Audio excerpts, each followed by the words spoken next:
Welcome to the Starting Over Podcast. I'm your host, Edward Shelton, aka Dark Logos, and this is the show where we look at the strategies, tactics, and mechanics behind the game of heroclix.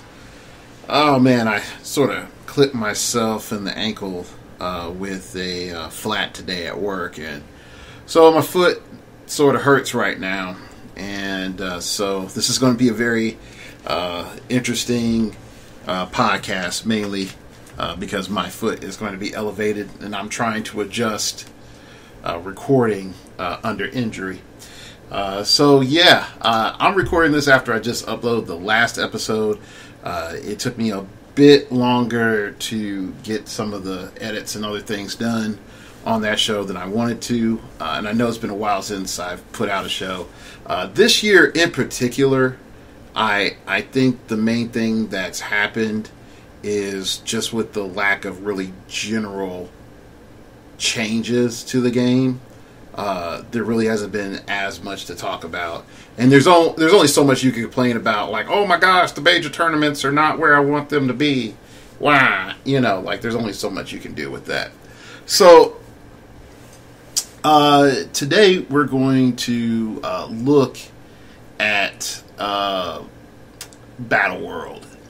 And we're going to do like a quick, fast, and dirty rundown. And I'm going to say something, and I want it to be clearly understood.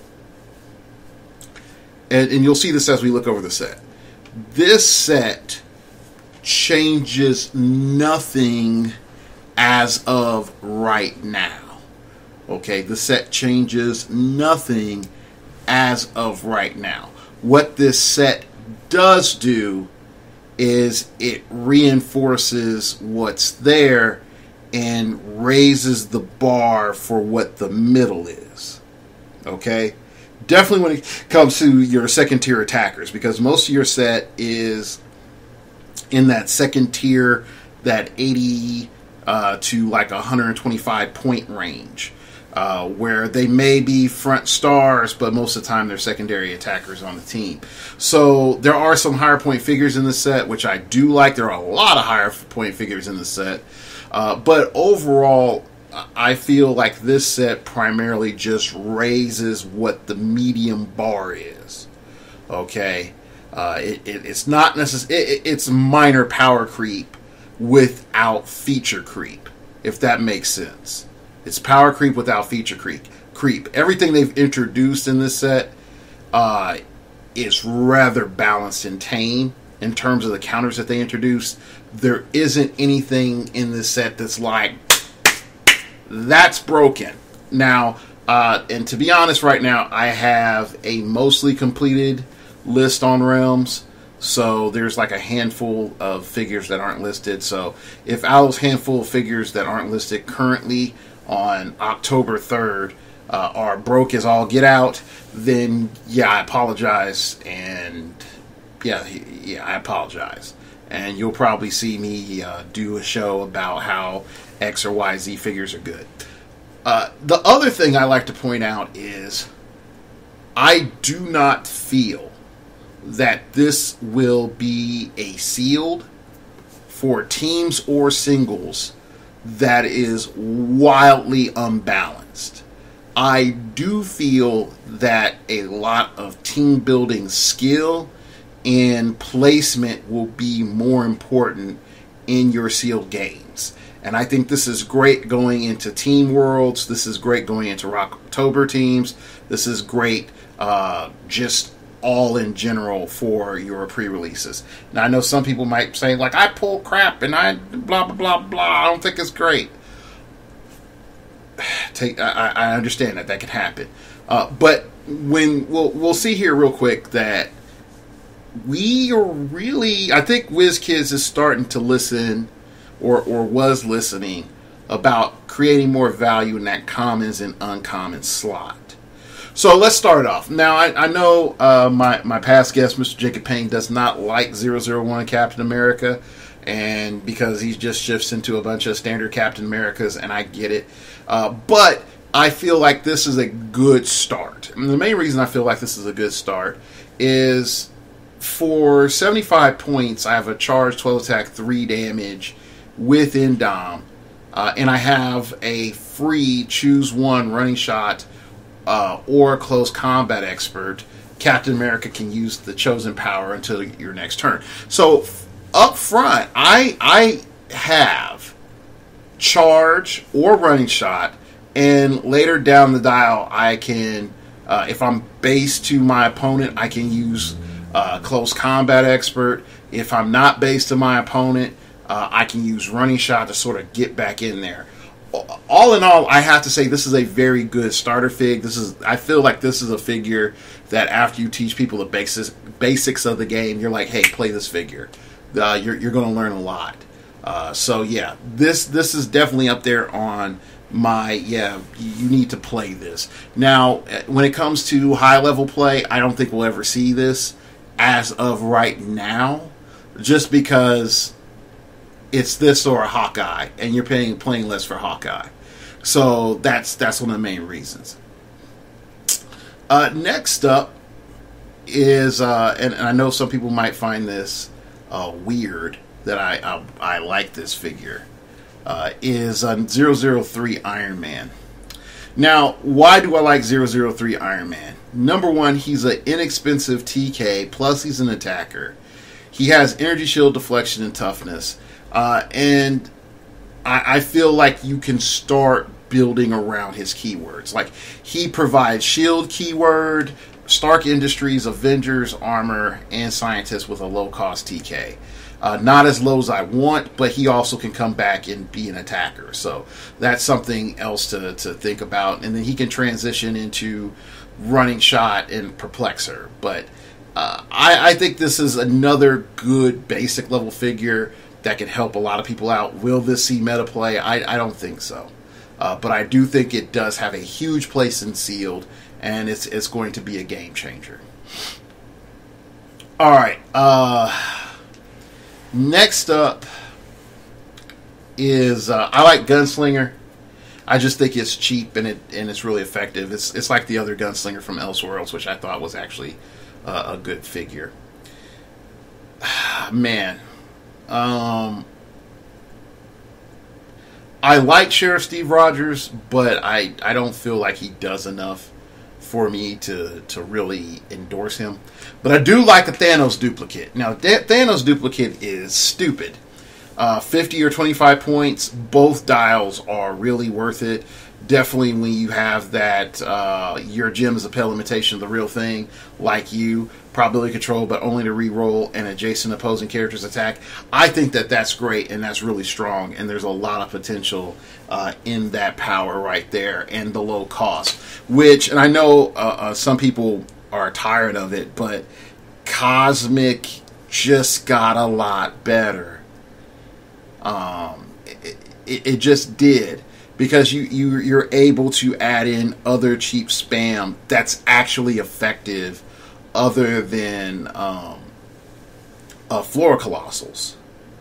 And I think, Flora Colossals and Groots. And I know some people can make the argument, look, Groot is a lot better than this because you're getting 2 Walking Wood. And I'm like, you may get 2 Walking Wood depending on the situation, and the game's changed a lot, so starting areas are starting to become more and more full with the more use of Colossal Retaliators. So yeah, I am of the belief right now that Thanos duplicate might actually be something that people will be looking towards to fill out their cosmic theme teams.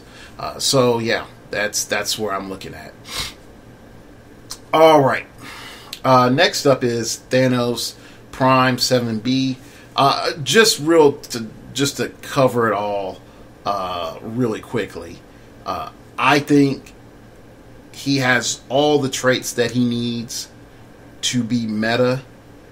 I think that he has very little downside.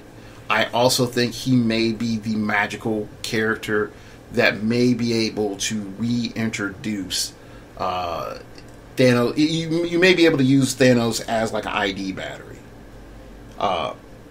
and that's my thought. Now, I'm not going to say like, hey, he's going to go win Rock. That's probably not happening. But he does have enough elements to be used creatively. So let's go through real quick. First, you have infiltrate the core. He has stealth during force construction. Choose a generic keyword or a Battleworld keyword. Thanos gains the chosen keyword. This is really big for sealed, but still. Time to stop my duplicates and reveal myself. Free. Deal 1 unavoidable damage to another friendly character that's adjacent to an opposing character. Once per turn, when an opposing character 25 points or more is KO'd. Once per turn, when a character 25 points or more is KO'd by Thanos, give Thanos an Infinity token.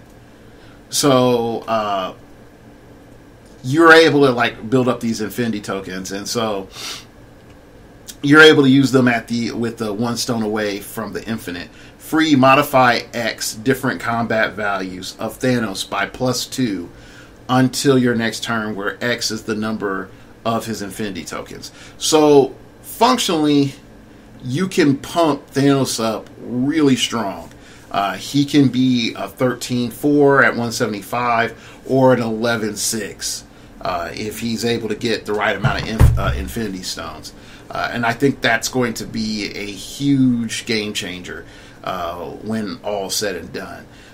The other element he has here is travel back in time to try again. Probability control. When Thanos uses it to target an attack that would have hit Thanos and it misses, after all re-rolling, generate Secret Wars Battleworld 7A Thanos duplicate on click 1. And that appears after the orange, so you get them at 25 points. This game, and it has 0 point value for all effects, including scoring. And this is where I feel like he starts getting really useful, because you're able to start flooding the map with the little cheap Thanoses if you're able to keep laying down, your opponent. So I like it. I really do like it. I think this is a prime that we've needed at low rarity. I think this is definitely something that does help the casual player sort of come in there and play and have a chance to win games. So yeah, this is definitely a great character. All right, so next up, I like number 009, Thor. I know he's a little high at 60 points, but you get to pick at the beginning of the game charge or running shot or willpower and empower. So you can pick one of those things at the beginning of the game, and then he can use those powers for the rest of the game while he has that movement power. And I like Crack the Case, but I'm going to read it once and then I'm not going to cover it again. Once per turn, when an opposing character within 4 squares in line of fire makes an attack, give the Thor an evidence token, remove 2 evidence tokens to make an attack. So you functionally, every other turn, or pretty much on your down turn, if Thor is still alive, you can make an attack, which functionally makes him a perpetually attacking machine. So I like that. Now, I also like the idea on a clear turn that you just get pumped up and then, sent out as a grenade and you attack twice. I actually like that a lot better. But, you can perpetually attack, so that's there as well. Crystal Warriors, not bad as a figure. Magma Man. I know somebody would say, like, hey, Magma Man, does this suck, Edward? And I'm like, not really. It's not bad. It does have a place. You have Poison, Quake. Magma Man can make a close attack targeting a single character. After resolutions, deal 1 penetrating damage to the hit target. Like, yeah, that's pretty cool. So I like it. I think there's a lot of cool stuff with Magma Man. I don't think anybody's going to play him, but I think he is cool. So, yeah, a Man-Thing Soldier is fun. World Breakers at 100, I feel are great and sealed. At 50, they're okay. I wouldn't recommend them at 50. Outriders are game-changing because they're genetically engineered to gather information. Adjacent opposing characters can only target themselves or Outrider with outwit, perplex, or probability control. Now, this is the one that I feel is a disruption in the force. He has monster keyword. Now, the Black Order and menus of Thanos and all that other crap, we really don't care about that, because most of the time we're not ever going to see anyone run those type of teams. So, real talk, we're not concerned about that. What we are looking at is the fact that this character has an ability that allows them to be like a taunt for prob, outwit, and perplex. And definitely when you're looking at this set where you get a lot of super perplexes of +2s and -2s, focusing, that ire on a 33-point character is a big deal. But mainly when we're going forward past this set, if we get any sort of other super perplexes or outwits, or hell, like this thing shuts down Leech. Now, point to point, Leech is still coming out cheaper, but still, like, all your outwits would have to target Outrider. You couldn't outwit anybody else. So, I feel like for the creative, for those that love their whales, and love that Namor whale love, they'll turn it into a really bad situation for their opponent with combining Outrider. I'm waiting for somebody to send me a picture of their game on the Wakanda map with like 20 Outriders like running towards a group of Avengers with Ebony Maw. Well, no, Ebony Maw was dead. With Black Dwarf, Proxima, and Corvus, leading the charge versus the, maybe the Age of Ultron version of the Avengers. So yeah, you would need a lot more Outriders. But yeah, this is good. Shape change, super senses, improve movement, ignores characters, ignores blocking, so it can be a Kool-Aid man for you. This is something that can change games, and I see this being a problem for people in the future. Molly Hayes is okay for 25 points, but yeah, I see too many people forgetting her I just need a nap thing. I just see that happening too often. Claro Prast is okay as well. The problem is she doesn't have a defense worth a darn. So having plasticity poison with shape change is not great. She needed to have super senses. Like, don't give me barrier, give me plasticity, shape change, super senses, and just let her, poison everything. So I would have even preferred her to have super senses over shape change, so that I could give her, Miriam Soldier or something like that. So you could start thinking of it like a valid tactic of using a cheap poison character. But she does have chlorokinesis free. Generate a hindering or blocking terrain marker within 6 squares in line of fire. If Chloroplast is part of a Runaways theme team, generate both. Remove them when Chloroplast takes damage or this ability is activated again. So I feel like it's sort of like Bunker. I sort of like Bunker, except it's not full smoke cloud and full barrier. So I think that might be it, but if not, then okay. At worst, it is Green Lantern, which, if they're trying to imitate Green Lantern at lower rarity, props to them, but that 5-point difference, not being able to fly, and I think no willpower, is almost a deal breaker. But again, Green Lantern is on his way out. Alan Scott served us for a period with Jakeem Thunder, and we salute them. Alright, keep going on. We got the shifting, focus, Captain America, so he's okay. So we're just going to keep on rolling. Next up, and I know some people are going to be like, wow, I didn't think that you would pick this one. And it is Tony Stark Inventor. Now, Tony Stark Inventor is great. He's 30 points. He has pass keyword, which leads you to believe that in the future that a pass keyword can be relevant. See what I did there? Wordplay, people. That's why I make the big bucks.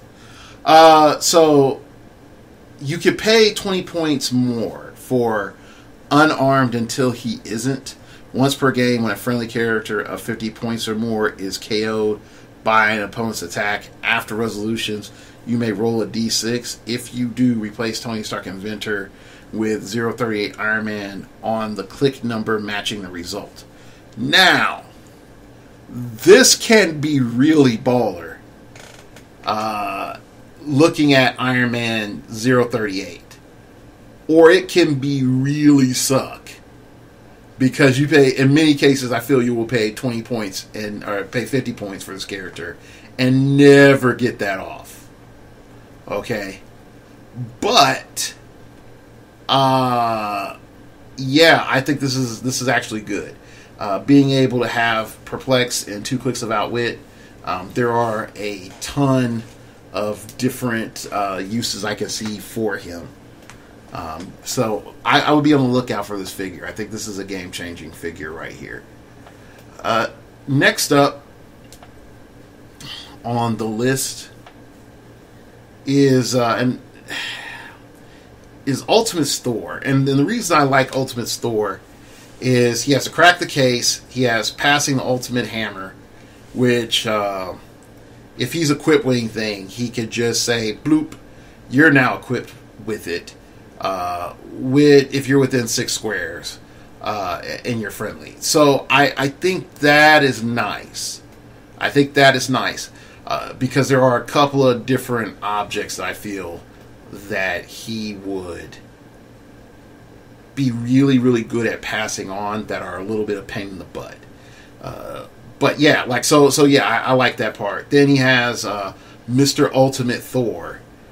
Charge, free, place Ultimate Thor adjacent to another friendly character within range that has Asgardian keyword and Thor in its name. So, yeah. So that in and of itself is okay. It's not really that great. So, for me personally, if I have to weigh it, I like a 125 point Thor. I think that he's good. I don't think that people are going to possibly use him in meta play, but the police keyword I think may open him up for some more abuse, more than probably that I can give credit for to WizKids right now. But I am going to try to be fair with it, that this figure could have potential. I just don't see it right now, but I like it. Okay, now let's talk about something that's broke, and that's I feel like 80 point She-Hulk. For 80 points, it is 6 clicks. She's Asgardian, Battleworld, Other, Defenders, Police. And then she has Sure Beats, Taking Taxi Cab. She has Force Blast and Running Shot. Now, I think, here we go. The gavel says, I'm Jensen City's Thor. Energy Explosion with 6 range and 2 targets. That's fierce. Okay. Then she has damage powers, but these are my hammers. Exploit weakness when a character is knocked back at least 2 squares by She-Hulk attack after resolution, give them an action token. Overall, this character is strong. She has probability control, running shot, energy explosion, and then she turns into a charge beast. So functionally, she has full dial movement attack. And she's not paying for the cost of range. That does open her up to being a bigger victim to outwit earlier on. But still, you're doing a lot more damage with her for 80 points than a lot of standard figures in the game right now. So I can see her being a useful support / secondary attacker on an Asgardian team using Title Thor. I definitely see that as a possibility. All right. Then you have the She-Hulk Prime. And she has the Baroness of Battleworld, so it gives her that +2 perplex. Which I feel sort of sad, because if she could target herself, she would be OP. Like, she would definitely be worth 130 points. Hunting the traitor in A Force, she gets plasticity traded. Jason opposing characters can't use Mastermind or Shape Change or Stealth. And that's the only reason why I see anyone playing this. Definitely to the degree in which Shape Change has become part of our common defensive lexicon. So if a person's like, look, I have enough perplex, I have enough stat mods or whatever to take out your figure with She-Hulk, and if Shape Change just becomes too overpowering, I feel She-Hulk is going to show up. But other than that, I am questioning a little bit how popular she's going to be overall, but I do see her being played at 90 points, and then definitely in Golden Age off an ID card, definitely worth it. Yeah. All right, so let's keep going. And where'd it go? Chris Star is interesting. I like Chris Star, but I don't think Chris Star has what it takes to go the distance yet. I think Chris Star needs some time to marinate in the midst of things. Same thing with Moltar. I don't think Moltar has what it takes either. So yeah, I'm just not a fan of it. All right, so I'm gonna keep going down. I like Maestro just for the fun of it, but again, the Baron of Battleworld sort of, I feel, hurts you too much, and yeah, I feel like that hurts you too much. You do have Traded Steel Energy, so you can just constantly keep sort of healing, but that's about it. I without being having colossal stamina, I think it's a little wasted. But yeah, I can't recommend 100 points. You have to play at 175. Okay, so I'm going to shout this out only because it's Wakanda. So there's Eric Killmonger, and I have to say, Eric Killmonger, he is not the figure that we need right now. Eric Killmonger is a figure that I personally feel could have gone without being made in this format. The way they made him is sort of crap, and I would have almost appreciated it if they took, his cues off of some of the other books that he dethrones T'Challa and does some more interesting things. I don't like this. I don't see this figure being a nice, fun one-on-one with any Black Panther other than the shifting focus Black Panther. And even still, I would give it up to the shifting focus Black Panther and more times than I would think. So, yeah. Now, Stick, I just want to say this is nice that we got Stick, because this is a character that is a really crucial element in the Daredevil mythos, and we never really had him made before. So let's go over him. You failed again. When an adjacent friendly character misses all targets with a close attack, give them a humble token. Characters with a humble token have free. Remove all tokens named Humble from this character. Then make a close attack. If the attack misses all targets after resolutions, deal this character 1 unavoidable damage. So you're able to make a free attack. And if you miss, you take damage. Like, there's a cost-benefit analysis on that. So I like this. He has special power. Listen closely. He gets close combat expert and empowered. So, yeah, like, he's functionally telling you, like, hit them harder. Hit them in the jaw. Now in the groin. Now back in the jaw. Now sweep kick. Now crush them in the throat. Like, I like that. I think that this figure has a place with Hulks. I really do.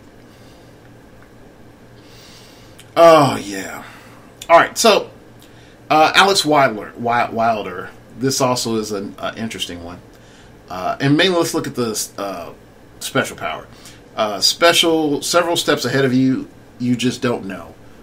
Know it. Free, an opponent chooses outwit, perplex, probability control. Alex Wilder can use the chosen power until your next turn. Now, for 25 points, this isn't bad.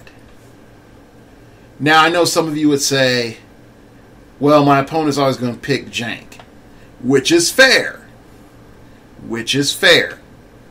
But there are many situations where having any of those powers can change the outcome of a lot of interactions.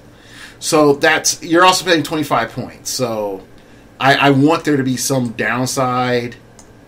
Sorry, but yeah, your opponent chooses two. So yeah, so you get the one that's left. Oh, never mind. Opponent chooses two. Alex Wilder can use the chosen powers until your next turn. Oh, yeah, for 25 points? Yeah, I'll give that a surety if I can get Outwit Perplex or Perplex Prob or Outwit Prob. Yeah, I'll do that. Yeah, let's do it.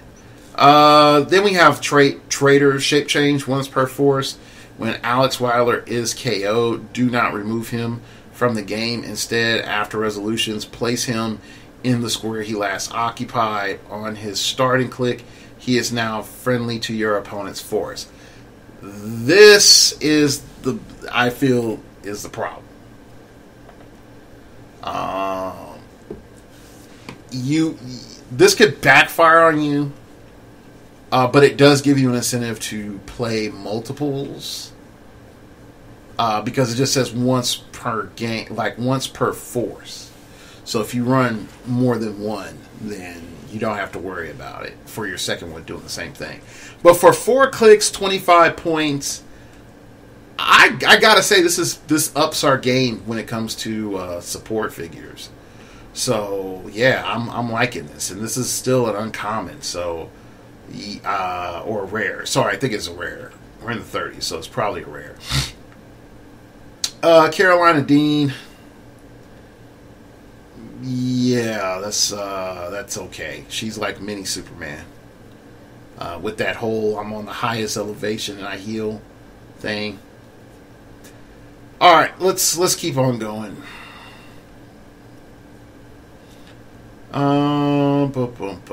Let's look at this number 33 Captain America. Mainly because he has let's look at his training shield, and then we'll look at a symbol of liberty. Training shield, leadership. When Captain America uses it, you may give him an action token. If you do, increase the roll by +2. So it's not an action, but you can give him an action token to increase your roll by +2 to just guarantee that you get it. So being able to almost guarantee that a character is going to get out there and get that token off of them, that's going to be good. The problem is you don't have Avengers, you don't have S.H.I.E.L.D., you have Howling Commandos, Invaders past his soldier. So that trait is not as strong. So then you have a symbol of liberty and freedom for 75 years. When Captain America uses leadership and succeeds, choose a combat value except damage. Friendly characters within 5 squares that share a keyword with Captain America or any Battleworld symbol, Captain America on your sideline. Modify the combat values by +1 until your next turn. So okay, so you get to have a +1 stat for everybody within 5 squares. So if you pop this at the beginning of the turn, and then, you know, switch out with shifting focus,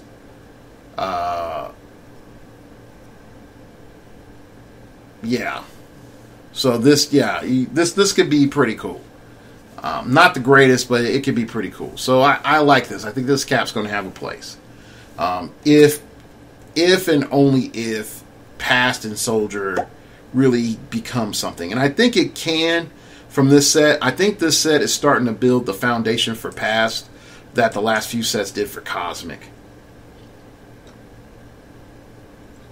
Also, Monster overall is still beast. So, like, let's look at 2 really good examples of this. Captain Marvel 37A and Captain Marvel 37B. Both dials are very strong. While Captain Marvel Prime is a little bit more just ridiculous once she starts healing up into those hypersonic speed invincible clicks, she's able to be put down. Like, she's not invincible. You're able to get a little bit more longevity out of her because of the steel energy, but just on the other side, you have 37A Captain Marvel, which in all reality, the only thing that she really needs is like Mira Soldier or the symbiote, and now she has shape change, and then you add it to her mid dial, where now she has energy shield deflection, super senses. And when Captain Marvel is hit by or evades a ranged attack after resolutions, heal her 2 clicks. So, like, yeah, this I think that could actually probably be a huge disruption for a lot of different tactics if Captain Marvel comes on the scene with symbiote, with Mira Soldier, and just like, look, I'm coming after you. And I'm summoning ID cards, and when it's time to fight, I'm going to throw down. Now, again, there are problems. Like Captain Marvel 37A does not have willpower. That is a problem. Captain Marvel 37B does have Endom, but I'm less I feel less appealing towards her at times when I look at the dial. Like, I feel there's too many situations where I feel she can just get taken out. But with that being said, I do see the setup where she is a constant threat with the steel energy and also having Endom versus the other Captain Marvel, which functionally turns into a poison trap. Definitely when you add in the symbiote, she's definitely a poison trap. So either way, I like both pieces. I think you have to be mindful of how both of them are going to react. So definitely sort of take it with a grain of salt. All right, now let's look at this Iron Man, because, you know, going back to the other Iron Man, I mean, the other Tony Stark that I was telling you about, I think Inventor or whatever. The fact is, if you stay on click 1 of the other Iron Man, you're going to show up on click 1 of Tony. You start on click 1 of Tony Stark. If you flip over to this click 1 of Iron Man, yeah, that's worth it for a 50-point investment, because your upgrade for 30 points, you now have 6 clicks instead of 3. You're at charge, 11 attack, special power, impervious, and 4 damage with the 4 range. Now, that's great. You have the showdown trait. You also have clearing out the gang to get to the boss. Quake, when Iron Man uses it after resolution, if there are no opposing characters adjacent to him, he may make a ranged attack, but only to target a character he has not attacked this turn. Like, that's really good. So functionally, you're turning his charge into a running shot, and I love it. So getting a nice little twofer off of this Iron Man, I think that's great. I think it's a very creative use of the character. And add in the showdown trait. I'm not going to say he's going to be perpetually, attacking, but I do think that he has a chance of surprising you now and then. Red Wolf, this one's iffy. Doing what's right, willpower, toughness. When an adjacent friendly character is hit with an attack, you may choose to modify the attacker's damage by -1. If you do, after resolutions, deal with Red Wolf 1 unavoidable damage. So, I'm iffy on this one. I don't know how much this can change the game. Spiderling, you're going to see Spiderling. And the main reason I say is just everybody knows is to take down the giant robot trait. And so I feel that she's going to get hype for a brief bit. Then folks are going to see that she's limited by her range she's limited by her range on her trait, and then they're going to stop using her. Because only teams that really don't leave the starting area benefit using her. And let me elaborate why. Okay.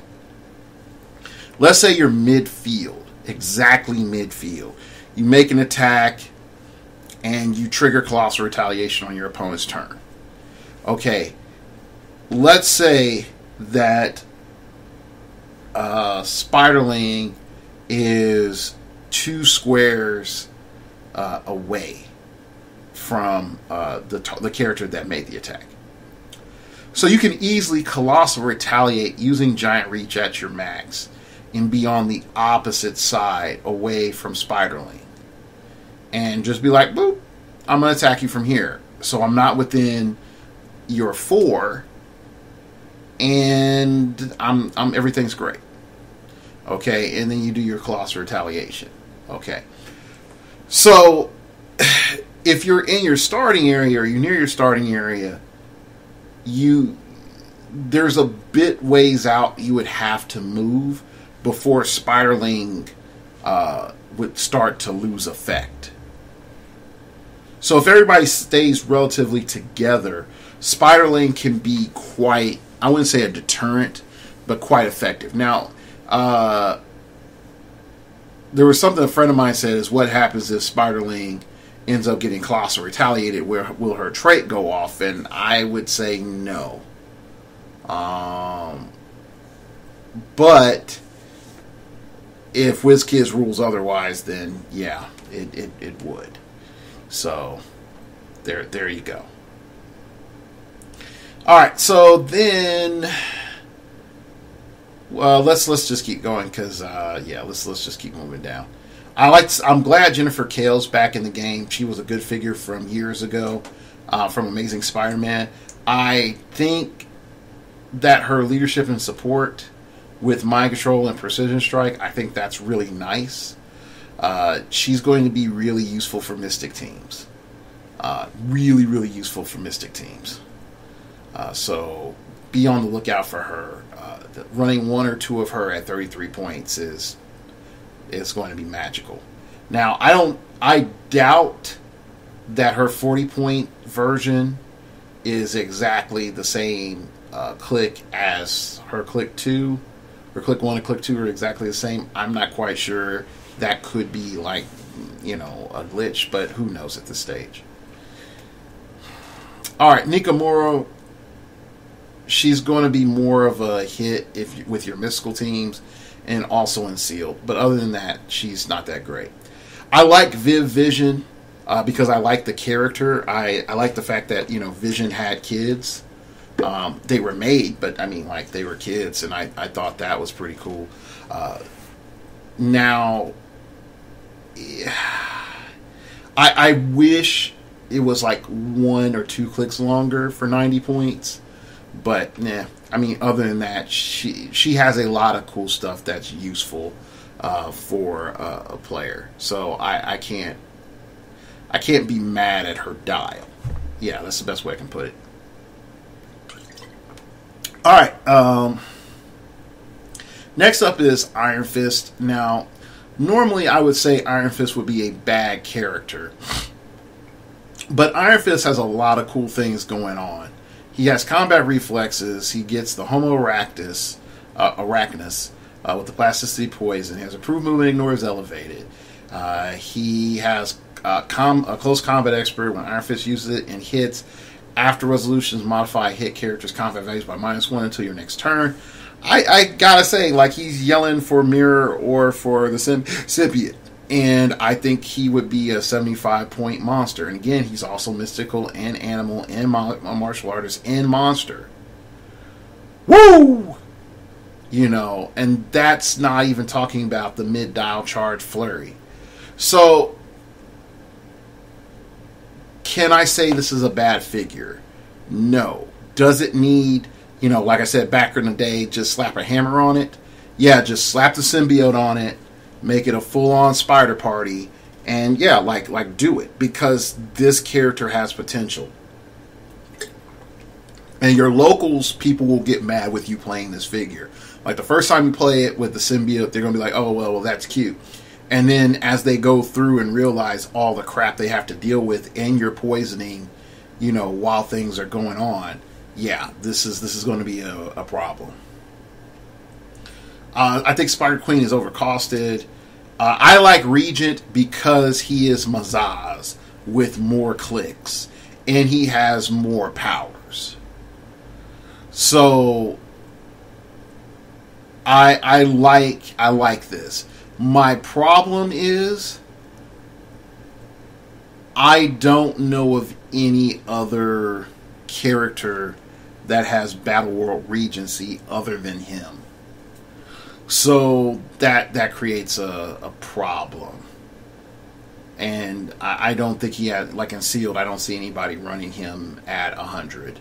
And 240, yes. 100, no. Then he has he's protected from Outwit, Pulse Wave, Psychic Blast. At the beginning of your turn, choose an approved targeting symbol to use until your next turn. Like this guy's great at 240. 100 points, not so much. Never will see meta play. Sealed, he's going to rock. Big Boss Hill. This is just too much fun to pass up. So, a dictator that cares. Sidestep, hypersonic speed, and battle fury, but only if a friendly character has been damaged by an opponent's attack since your last turn.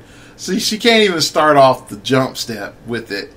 That part sort of sucks. But again, we're looking at the introduction of more and more stuff to deal with the shape change epidemic. So I think that's an issue. Then you have Baroness of Battleworld leadership. You know, Perplex. When Big Boss Hill uses Perplex to target another character, you may do the +2/-2, blah blah blah with the Battleworld. Okay. So I see her being used on a lot of teams for Sealed, because I think she can just hit anybody with Battleworld and buff them up. So yeah, I see some cool stuff with Thanos. My favorite pick so far, Dino Thor. Scales of Justice. That right there is pimp. No other reason than hypersonic speed, first click, and Scales of Justice.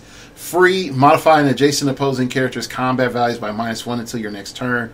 If you do, modify an adjacent friendly character's combat value by +1 until your next turn. That's beautiful. I love that.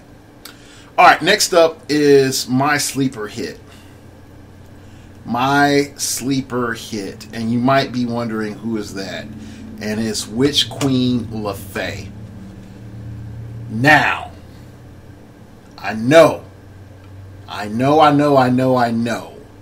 Everyone is saying, Dark Logos, you're on that stuff again. Why? Tell me why are you picking this character? And it's quite simple. Number one, at 150 points, she's able to summon in 150 point Storm. And she's viable. Because she's not going to get her running shot Pulse Wave off 9 times out of 10. I personally feel. But I do think that she could summon in Storm and it'd be beneficial. Now, with that being said, she still could running shot Pulse Wave at a 12 attack 4 damage and hit rather hard. Or Hypersonic Speed, or have Plasticity, or have Flurry, or Charge, and then the follow-up use Flurry. As long as she has backup, I think she's going to be great. So add in, I don't know, the Minecraft Shredder with the Shredder illusion. Add in Mudman. Well, maybe not Mudman because you couldn't carry Mudman. No, you can because she gets fly. She gets wing. No, she does. She just gets wing symbol. She does not get passenger. Or does she? Did they rule that you get passenger now with the wing symbol?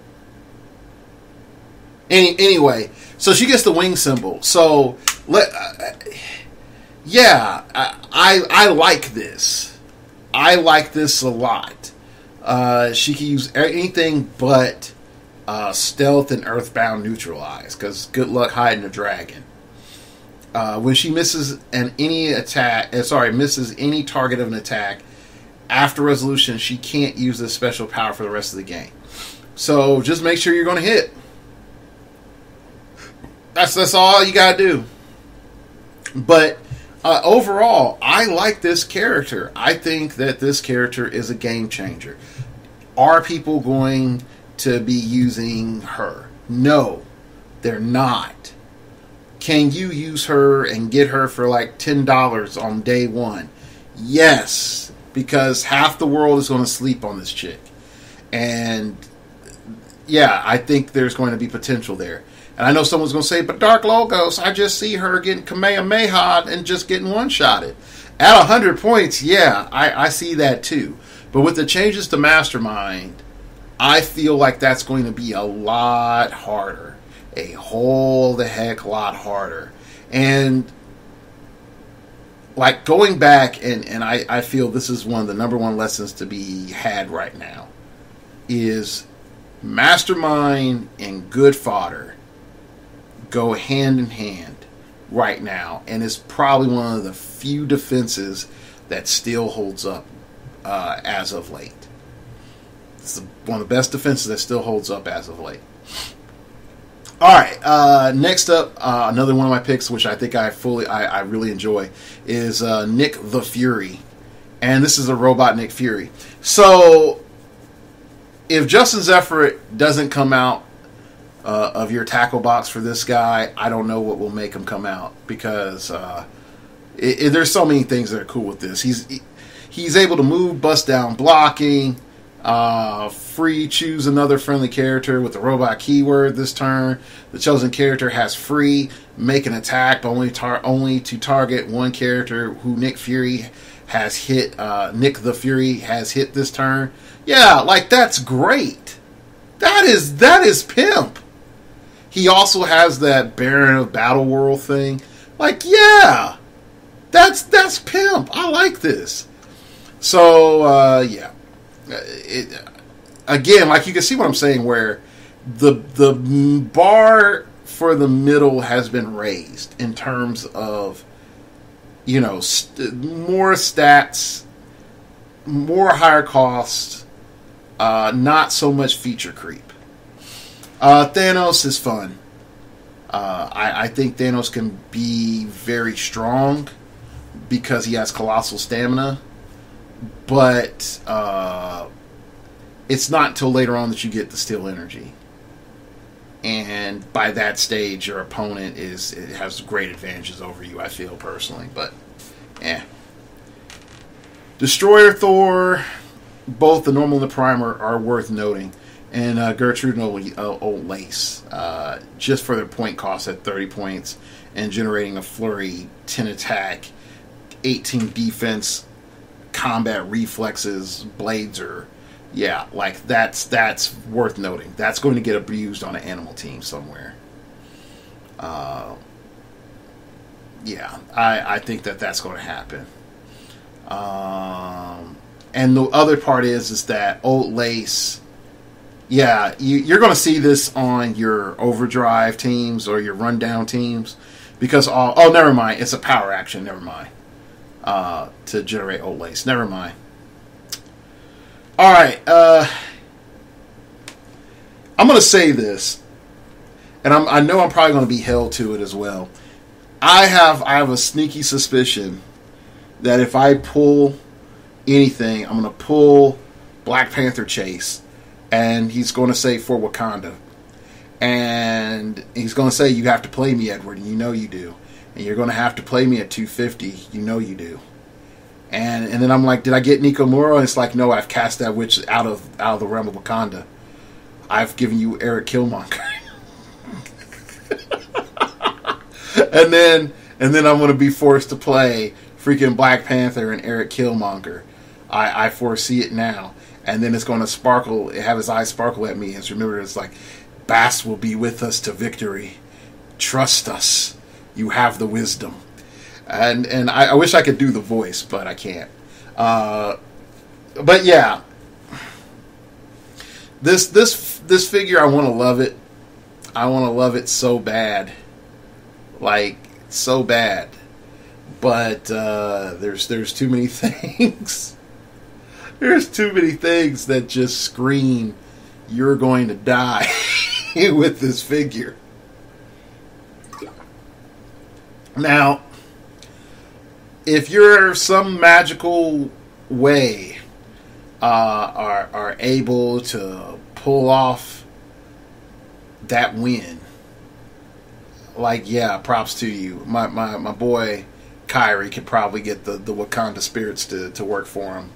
To get to victory. So yeah. All right, let's keep going. Namor is okay. Like, it's not the best 100 points you'll ever get. Sheriff Strange. This is another game changer. I think a lot of people may underestimate Sheriff Strange. At 100 points, he is not the strongest character ever. But the fact that he has that Battleworld other allows him just to buff all the other Battleworld characters, as long as they have the Battleworld keyword. And then he has the walls of Battleworld must remain involatile. Opposing characters must use a double power action instead of a power action to activate ID cards. This is why he will see play. At 50 points, this is why he will see play. On mystical teams, on police teams, hell, if you want to go back to Illuminati. Like, this character right here is going to... I'm not going to say he's going to bring Jakeem back. Because I feel like Mystic has to go under the renaissance that Cosmic had to do once it left Unimind. Like, there has to maybe be one or two other pieces that have to drop, and then Mystic is right there. Mystical's right there back on top. But, and it's a big but, and you know, like needs lipo version. The 50-point control will be the go-to for most people, when the 100-point version is probably the best. Let's unpack this. All right, so let's look at the damage power. And the damage power is... attack power. There is only one will that rules here. You couldn't say Doom? You couldn't say Doom, really, WizKids. But okay. Anyway, Psychic Blast. When Sheriff Strange uses it after resolutions hit, characters cannot use or become equipped by equipment until your next turn. That is a double shot espresso of counter meta. This figure is going to go for at least $50. And starting off, and he might drop down to $40. But as a chase, this character should maintain a value of around $50 at least. Because all of a sudden, if I hit you, guess what? You can't use that symbiote. Oh, that's a game changer. If I hit you, guess what? You don't have Mjolnir anymore, Star Fox, until your next turn, until my next turn. you know, until my next turn. So I'm going to skip over your turn. And yeah, you're not going to get to use it. And I have Endom, and I Fly, and I Phase, and I Prob. Then you have the Scatter to the Winds thing, which he has a stop freaking click. He has a stop click. When this character is when this click is first revealed, you may pay, if you paid 100 points for Sheriff Strange. After resolutions, you may place all other friendly characters within range into squares. I guess within 3 squares of the square they currently occupy. Oh man, you knocked me to my stop click. Oh, that sucks. Oh, I'm just going to happen to place half my army to dogpile on top of you. Oh, I'm so sad. Oh. Yeah, this is pimp. Okay, so 100-point Sheriff Strange is gangster. So it's him with Mystical War Police. And I hate to say this, Police is possibly also on the come up too. I don't think a lot of people may have been noticing that. There's a lot of good Police in this set. So Sheriff Strange is, I would tell you, should be your number 1 buy above everything else in this set. Like, just set your money aside for Sheriff Strange. Okay? Iron Fist should be your number 2. Number 64, Iron Fist. Again, you might say, but hey, Dark Logos, like the other Iron Fist that was super rare was 75 points, and it was pretty good, and he had a lot more stuff going on. And I'm like, yeah, he did have a lot of stuff, but he didn't start with Charge and Flurry. Yeah. And he doesn't have a trait built in where he can't be the target of range attacks if he's adjacent to an opposing characters. I mean, special power. Sorry. So, yeah, like, there's a ton of things that this character does that is really good. That is a huge, like, screw you nerf. Shuts down your opponent's flurry. Hey, I'm looking at you, Cosmic Chases from Avengers Infinity. Precision Strike, Combat Reflexes, and Close Combat Expert. Now, Close Combat Expert may not be mean that much, but Batman set, go suck a Batarang and suck it hard, because, buddy, you've just been nerfed by Iron Fist, and she's coming with Ancient Tiger power. So yeah, like it's not a good day. So, like, you can see between Sheriff Strange and Iron Fist, those two characters do so much for counter control. It's ridiculous. It's ridiculous. Add in the fact that Iron Fist is an Avenger, so who knows how many different combinations you can roll with her. Okay. You also have Agamotto. And my view on Agamotto is another one of those hard control pieces where he's protected Mystic's team ability. Opposing characters within 3 squares can't use Perplex or Probability Control. So there's a lot of really strong stuff that I see in Agamotto. But with that withstanding, and just saying, like, if I look at the stats of Agamotto, playing Agamotto at 90 points is really strong, really risky. Playing Agamotto at 170, I hate to say it, I can't agree with it without a stop click. This character is a high risk, high reward character. He has the stats. He has the stats. There's no denying it. And then there's Odin, and I think Odin is... You're going to see Odin. You just are. He's 9 clicks deep. 175 points is where most people should play him. And then he just says, the ancient incarnation of Thor, when a friendly character named Thor hits, after resolutions, remove an action token from this character. So you're going to see that. Then you're going to see before immortals were common. Adjacent opposing characters can't be healed, can't use protected, outwit, and can't use stop clicks. Oh, guess what, Power Cosmic people? You lose Protected Outwit. Yes. And I think that's something that a lot of people may not have touched on. A lot of folks like, I get past the stop clicks, blah, blah, blah, blah. But the fact that you lose Protected Outwit means that it gets past Power Cosmic in Quintessence.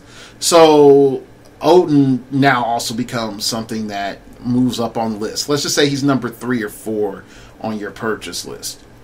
Okay. So, overall, this set is fun. This set, if you're on a budget, you don't really need to buy any of the set. It's not mandatory. Hell, I would tell you, save your ducats, just buy Sheriff Strange, maybe buy a couple of commons, and that Iron Man, Iron Man number 3, and that Tony Stark, that can turn into that super rare Iron Man, and that's really about it. Like a lot of this is cool. Yeah, Tony Stark, inventor. Yeah, a lot of this is cool. A lot of this is just fun. A lot of this, I feel, makes the sealed environment extremely fair. Alex Wilder is a very fun and fair piece. I really do think so. The fact that you can flip him as an asset onto your side, I think that's great. So there's nothing in this set so far where I'm like, oh dog, that's broke. That's broke. This is going to ruin the game. There's going to be tons of backlash. It's hashtag not my heroclix, hashtag me too. I've been violated by heroclix game design. No, this is fun. And I know some folks are going to say, like, Dark Logos, you're losing your edge. How dare you not just rip WizKids a new butthole and genitalia? But and the main reason I'm not, and for any long-time listener, definitely if you've come to listen to me in the last 2 years, what have I been saying? I've been saying, look, we need to tone some of this stuff the hell down. We need to stop having a bunch of insanely cheap guys that just can do everything. We need to focus on core powers and stop inventing new crap that we really don't know how it actually should be costed. Okay? And don't give us a crap ton of pick-a-power. Oh my gosh! They've done that. Oh, we have something close to pick-a-power? It's very limited. Oh, we get boost and bonuses and very situational perplexes and situational other powers, and oh hey, I don't get to pick the powers. I have a magical dragon, so I have all the powers. I don't need to pick. I just have them. Oh, I can't use stealth and I can't use earthbound, but I have a magical dragon and his name is Puff. Okay, I can't complain. I can't complain. I understand the argument. We don't get the Fantastic Four. We don't get Doctor Doom. And I get it. I get it. There's people crying out with the Nerd Force. I get it. I wanted a Doom too, baby. I wanted a Doom. But I knew I wasn't going to get a Doom because there wasn't enough time from a licensing perspective. Okay? I just knew it. Alright, I knew we weren't going to get a Fantastic Four. I just knew it. Do you know how much I would love a Franklin Richards? I would love a Franklin Richards. Like adult Franklin Richards. I would love to have that. He's one of the few characters in the Fantastic Four that I do not feel is annoying. Like Future Foundation made me love him. So When all is said and done, this set is a fair set. This set doesn't rewrite the meta. This set expands on the game. It gives players more figures that have a chance of fighting. Not just auto wins and noob cannons, but gives people a chance of fighting and focuses back on the core element of the game, which is positioning, choosing your attacks, navigating the map properly, being mindful of tempo, and all these core things that in reality we've sort of gotten away from. We've gotten so used to our hyper taxis and our ID cards coming in and saving our butts and doing most of the work for us. And then, Colossal retaliating like 8 different times. Like, we've gotten addicted to that as players. This set says, look, all that jank is fun, but now it's time to start paying the price for it. Okay? And I feel like this year, WizKid said, all right, last year we built a whole bunch of stuff up, or really last few years we built a whole bunch of stuff up. We didn't ever really properly deal with it. We never properly introduced hard counters, or at least soft counters. Now we're doing that this year. And I have to appreciate that from them. Okay? I have to appreciate Leech. I have to appreciate Darwin. I have to appreciate Spiderette. I have to appreciate Sheriff Strange. Like, those characters reset the game. So now the risk is like, I can't summon that ID card because I have a token because of Sheriff Strange. I can't summon the ID card because I have a token. Oh, Sheriff Strange hit me. Now I can't use my equipment. I could Colossal retaliate. That character pushed and I knew it couldn't attack me back, but I'd be within 4 squares of Spiderette, so I would lose, my 30-point Colossal Retaliator. Is it really worth it? That is legitimate. It's a legitimate thought. So now, I know this sounds bad because it's like normally I'm pissing vinegar on this, but if I was to rank this set, I would say that this set is the third best set that we've gotten in a year's time, maybe fourth. And I know some folks will be like, okay, what's number one? The number one is the Mighty Thor.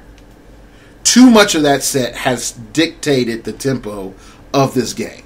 So number one is the Mighty Thor. Okay. Number two, and I know a lot of people are going to be shocked when I say this, is Avengers Infinity. Avengers Infinity changed a lot of ways of how we play. A lot of ways. Like, it opened up Cosmic like a barn door. Okay? And I think that's huge. Number 3 is X-Men. And it's not just the X-Men IDs coming back. Is X-Men introduced a lot of cool mechanics that focused around playing X-Men. Not playing X-Men with Fantastic Four or playing X-Men with Avengers. Just playing straight X-Men. And that's something that the game needed. Okay, it needed like a renaissance of us playing actual teams. Not just playing mismatch of characters all the time. That's not bad. Either style of play is not bad. And if you listen to the show long enough, you would know that I'm not anti either of those styles of play. But we are also entering a point where at no other point in time in HeroClix would someone say an Avengers team, an X-Men team have a chance of winning a championship. And that's what Avengers Infinity and X-Men set did. Okay? And now we have this set. And this set says, yo, look, we got counters for that booty. They're not silver bullets. They're not, shotgun shells across everywhere. We are giving you penalties. We got flags on the play everywhere. We throwing flags like a Chiefs game. Okay? Chiefs suck. Chiefs suck. So, and I live in Kansas City. So, yeah, Chiefs suck. Sorry, Isaac. I know you're a Chiefs fan. Chiefs suck. So there's enough here where if you want to be that contrarian, you can play that stuff, but at the same time, man, Sheriff Strange is starting to get popular, and I'm seeing less and less ID cards. Maybe it's not a good idea to play Sheriff Strange. Maybe it is. Maybe I will face him face ID cards over half my matchups. Maybe. I'm only playing Sheriff Strange at 50 points, so I may have to be a little bit more careful in how I use him. So there are a bunch of great things I feel that are going to come out of this set. I just think that it comes down to the player base on how we deal with it. So that's it. I like to thank you all for listening. I knew I was supposed to do the Man from Japan stuff this episode, but I just decided to do the Battleworld stuff. And but this is going to definitely be hey, check out this show, but make sure you check out my last show where I talk about WWE. If you did not listen to the last show, please listen to that last show. I have 2 great guests on, and we talk about WWE clicks. So you can email me at startingoverpodcast@gmail.com. That's startingoverpodcast@gmail.com if you wish to opine. Keep it piffy, keep it interesting, keep it awesome, baby. Let me know what you think about Battleworld. You can follow me on Twitter at StartOverPod. It came from outer space and told me, man, you haven't lived until you rode a space dragon from Neutron X Star 598552375654. The number's long. We're way out there in the galaxy at this stage. Yeah. My Twitter tells me that it's purple, spits photons, goes into a light form, and it also brings you breakfast on Sundays. It's the best dragon ever. Now, I've talked about other dragons previously on the show, but I don't think any dragons beat this one. All right. And last but not least, if you want to donate to the show, you can go on to the blog, startingoverpodcast.blogspot.com, and donate. So I'd like to thank you all for listening, and remember, we all have to start over sometime.